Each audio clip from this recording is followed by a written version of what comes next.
the majority of them don't have military experience.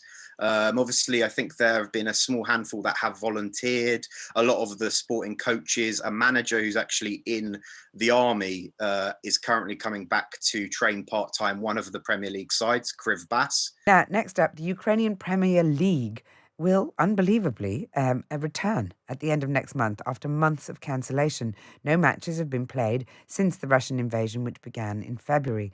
While this is a positive step towards normality again, the Ukrainian Sport Minister, Vadym Guttsait, says matches will have a military presence as well as bomb shelters and air raid sirens. Andrew Todos covers Ukrainian football and joins me now. Andrew, is this just another example of the sort of bravery and fortitude of the Ukrainian public? Why is bringing back football a priority right now? Good afternoon. Thanks for having me on.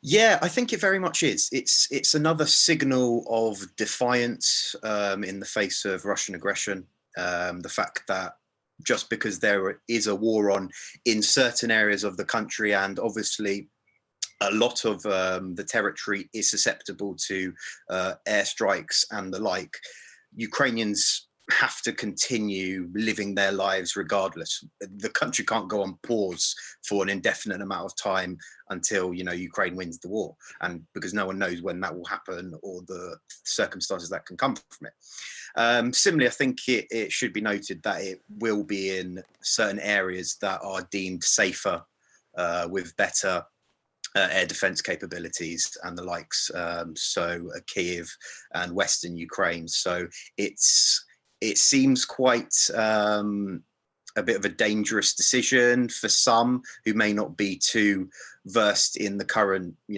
complexities of how everything's going with the security situation. But I think on the whole, the risks, whilst they will be there, I think they're less enough to be able to start some of these games. And then obviously the precautions, as you've already mentioned, some sort of military presence. I'm not entirely sure what that will be, whether it will be actually soldiers or anything like that, because that could cause some sort of problems with targeting or whatever. More on the basis of, I think that's more of a reference to the aerial air defense systems. I mean, if the Russians, you mentioned that military presence might make it more likely for them to be targeted. But I mean, if the Russians are targeting things like hospitals, then a football gathering would seem like they're fighting a filthy war. It would seem like a perfect opportunity. Why is it so important, do you think, for the Ukrainians to bring back football? And it sounds like it'll be in a slightly different format, because you mentioned that they will be playing matches mostly in the West and Kyiv, which means I dare say that some football teams will relocate, will they? Yeah, a lot of teams were planning on relocating. A lot of the foreigners the foreign players have left. Some, very few, have returned, but it will be mainly teams will be consisting of Ukrainian-born Ukrainian players. Similarly, the stadiums will be obviously in the west, southwest, and in Kiev, and they're hoping, I think, they will be playing behind closed doors, so there won't be any actual spectators. It will literally be personnel, the players, some of the so it'll be like during the pandemic sort of thing. Exactly. And so there's preparation in that respect. During the pandemic, there was a lot of games held like that, obviously with the added impact now with the military aspect too. And where will the players come from? Because as we understand, most Ukrainian men are involved in the war effort, and particularly, I would have thought, in the age group of footballers. Are they being brought back from the front line, or I mean, what's that? What's the situation with that? Well, this is obviously, we're relating to the Ukrainian Premier League, and I mean, they're professional footballers, and on the whole, I think the majority of them don't have military experience. Obviously, I think there have been a small handful that have volunteered. A lot of the sporting coaches, a manager who's actually in the army is currently coming back to train part-time one of the Premier League sides, Krivbas.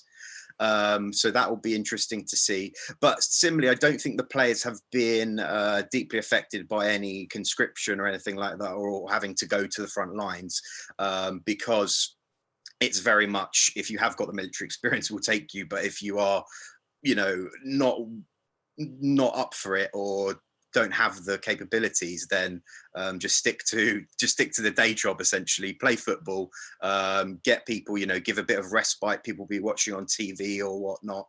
People, the teams will be, obviously a lot of them will be preparing for European competitions such as the Champions League, Europa League, and obviously those matches which are regulated by UEFA, they will be played abroad.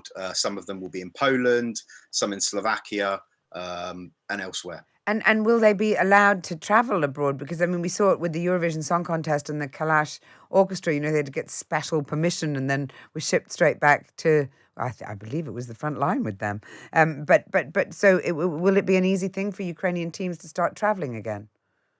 Well, similarly, obviously, the Minister of Sport, Vadym Guttsait, mentioned that the league will be restarting, and I think there is special permission for the elite athletes in the 5 sides that are representing Ukraine in European competitions to leave the country and come back for domestic matches, for obviously training bases and the likes. For example, I think even one of Ukraine's biggest teams, Shakhtar Donetsk, will be semi-permanently based in Warsaw or in Poland somewhere, and they'll be coming to Ukraine to play their home matches in the West, in Lviv, I think, for example, and elsewhere. So it's currently not 100%, like all the literal minutiae details haven't been sorted.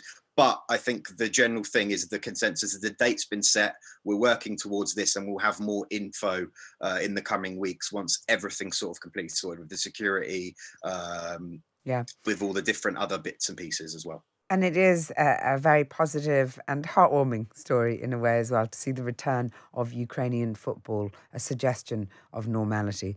Thank you very much for joining us. I'm sure you're very excited. Andrew Todos, sports journalist who covers Ukrainian football, delighted to see it coming back. Delighted to see John Pienaar here in the studio with me. He'll be taking over at 4.